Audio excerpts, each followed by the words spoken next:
Greetings. We are now in week 4 of Church History 1, Ancient and Medieval Church History. And again, I hope your reading and study and your work is coming along well for you. I just want to encourage you. We're just about halfway through the course, and we're moving fast, but it's all good stuff. A couple of comments I'd like to make to you about what we're doing. First off, I want to remind you that term paper will be due. So if you'd go to the essential materials in Moodle, and there you'll find a long list of different topics that I suggest that you could do your term paper on if you'd choose one, and send me an outline. Let me know what you want to work on, and you really need to be doing that because time is going to catch up with you.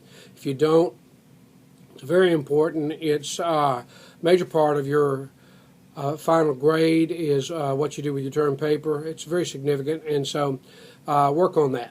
Number 2, I want to mention to you and point out to you something of the nature of our study. We are studying church history, but it's not totally sequential the way we will be studying, particularly from this point on through the end of the course. We will reach forward and reach back as we study church fathers. There are the pre-Nicene, Nicene, post-Nicene fathers, and so forth, and it may seem like they're all run together.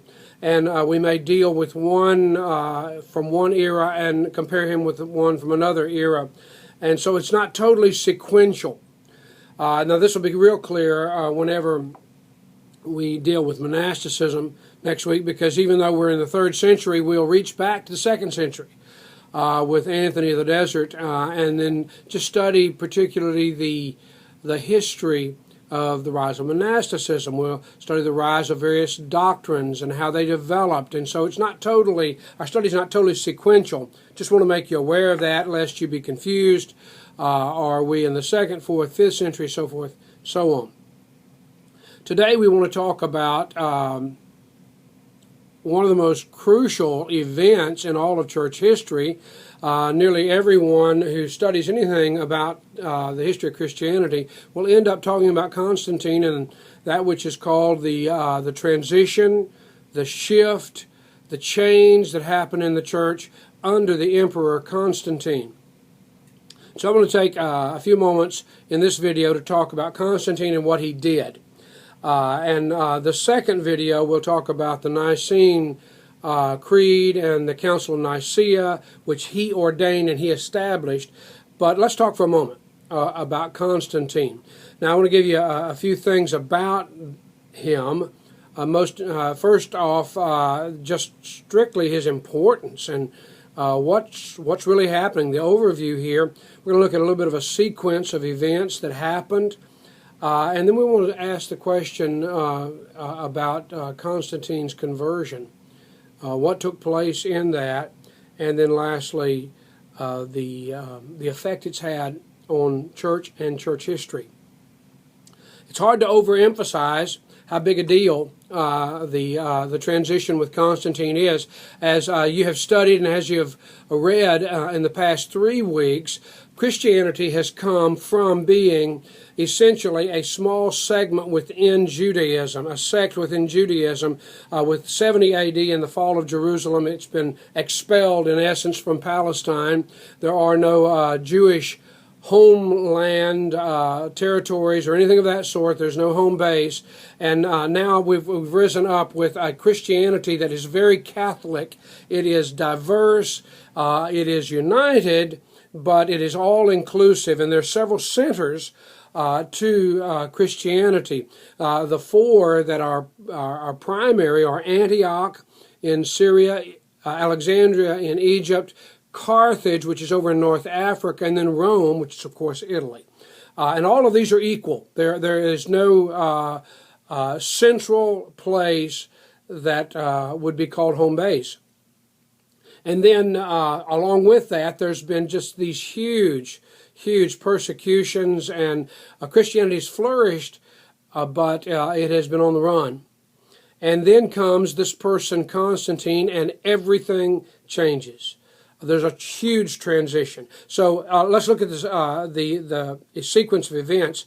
And again, you can read this in Shelley, but it may seem a little bit confusing to you because here's the setup. Diocletian was the emperor that really preceded Constantine. But Diocletian, because of who he was and the great leader that he was, set up what was called a tetrarchy, which was 4 actual emperors within the empire. And he did this so that he could better manage a really diverse, far-flung empire that was prone to have insurrection and revolution and assassination of leaders and so forth and so on. And so he divided up the power. He maintained supreme power, but he had 2 Augusti, or 2 Augustuses, 2 Augusti, who were the senior leaders, and 2 Caesars, who were the up-and-coming. It was a transition plan so that there could be continuity within the Roman Empire. It failed, I might add, because human nature does kick in. But as a part of this, Diocletian and a man by the name of Licinius were the 2 Augusti. Constantine and Maxentius were the Caesars. Diocletian, the senior leader, abdicates. He retires. And at this point, Constantine, who was over really in the west, in the areas of France and Spain and Britain, he decides it's time to make a power play, and he moves on Maxentius, who was the Caesar over the Rome area. And we have then an event, October 28th, 312, which is the battle between, it's an internal battle, it's like a civil war within the Roman Empire between 2 Caesars, Constantine and Maxentius, and they meet at a place called the Milvian Bridge, the Battle of the Milvian Bridge. Now, I might add that the Milvian Bridge is still there today. You can draw it up on the internet. You can see pictures of it. It's got quite a history in and of itself. The Milvian Bridge, the Battle of the Milvian Bridge. And the night before, as history tells us, the night before this battle, which was decisive, it's on the outskirts of Rome, as Constantine was coming into the metropolitan area of Rome, he has either a dream or a vision. We're not quite sure which. Eusebius Caesarea says it was a vision. It was in the sky, and he saw a sign, the sign of the cross, and the words, in this sign conquer. In hoc signa. In this sign conquer. And that sign was this sign. It's called a laborum now. You can see it throughout Christianity, and is indicative of Christendom. And he felt this was a sign from God, that he should adopt the Christian faith. He had it painted on the shields of all of his soldiers, and sure enough, they won the day, and he defeated Maxentius, and he took over the western portion of the Roman Empire. Shortly thereafter, in February of 313, he issued what's called the Edict of Milan. The Edict of Milan, and it was something of an edict of toleration. It said all Christians should be given back their property, and that there should be no more persecutions. It did not, in fact, normalize Christian worship or enact Christian worship and call for everybody to become Christians. It simply said lay off beating up on the Christians, leave them alone. Rome was still, in fact, pagan, the Roman Empire, but it was the acceptance of Christianity. Then 324, a few years later, Constantine is successful in defeating Licinius and becomes the sole emperor. He immediately calls for a uniting of the entire empire, calls for the Council of Nicaea, 325, and that takes place. And then 337, he dies. So that's Constantine. And what did he do? He moved the capital of the Roman Empire with the death of Licinius. He moved the capital over to Constantinople. It was actually Byzantium at the time, changed its name to Constantinople, something of an ego trip for Constantine, named the city after himself. That was in 330. And in so doing, he consolidated power, and he set up what would be called the Constantinian era. So let's talk for a moment about what happened here. What was he really converted? And this made an entire change. Rather than the church being persecuted, actually the church attained favored status. He gave the Lateran castle, the Lateran palace to the church. That becomes significant because later it becomes the home of the popes. He rather than church bishops having to come together at their own expense, he gives the army charge to escort them, and at government expense to whatever meetings they go to. Everything has changed, and of course, most significantly, no more persecution. So here's a question: Was Constantine converted? Or was he just an opportunist? Did he just use the opportunity? Did he see the way history was going, and in a phrase that we use today a fair amount, was he trying to keep up with history? Or was he true in his faith? Here are the negative aspects of that. The fact of the matter is he was not baptized until his deathbed.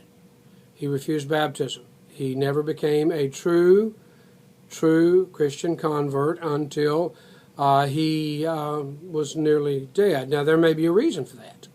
As we studied before, the doctrine in those days basically said when you're baptized, no major sins after that, because they had a precarious system of forgiveness after baptism. So it was pretty much to the advantage of anyone who might not be as committed as they needed to be to wait on baptism, because you don't get forgiveness after baptism. So we don't know what he was thinking there, but we do know that he never submitted to a bishop for instruction or for discipleship.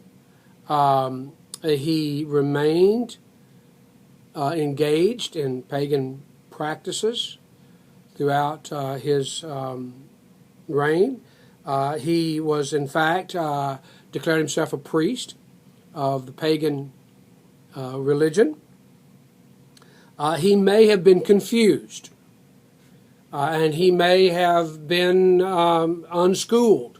There was a god, the Roman god, which was Sol Invictus, the unconquerable sun, and he may have confused that with Christian God, and he may have said they're the same, and he was a syncretist in that sense. We do not know. On the positive side of him being a Christian, we'd have to say this, that there was no real advantage for him declaring for Christ when he did. Rome was primarily pagan. It wasn't Christian. The Christians were on the run. The Christians were being persecuted. So what would have been the advantage? Did he actually see something? And the chances are that he did. The only real advantage that he might have had would have been some zeal from a religious experience that inspired his troops. Rome was pagan, the Senate was pagan, the Christians were not good soldiers in the first place. He had no real advantage in doing what he did. So here's the conclusion. We believe, and most theologians believe, that Constantine was converted, but that he was an immature, unschooled believer, and remained so throughout the bulk of his life. He may have on his deathbed made some firmer commitment to Christ, but I believe we'll see Constantine in heaven. I believe that he did have an experience with the Lord, albeit he never pursued his discipleship as he should. It brings us to our last point, and what was the effect of all this, and the effect is still being felt today. There's something that's called the Constantinian era or the Constantinian shift. And really we are just now coming out of that. About the 1800s, and we'll study this in church history too, with the rise of what would be the denominational system. See, what Constantine did was he united church and state. He produced that which we would call Christendom. And now we have entered that which most scholars call a post-Christian era or a post-Christendom era. And what that means is that there is a greater freedom, but culturally, Christianity is not mandated anymore. Is that good or bad? Well, it just depends on the way we approach that. It depends on what the church does.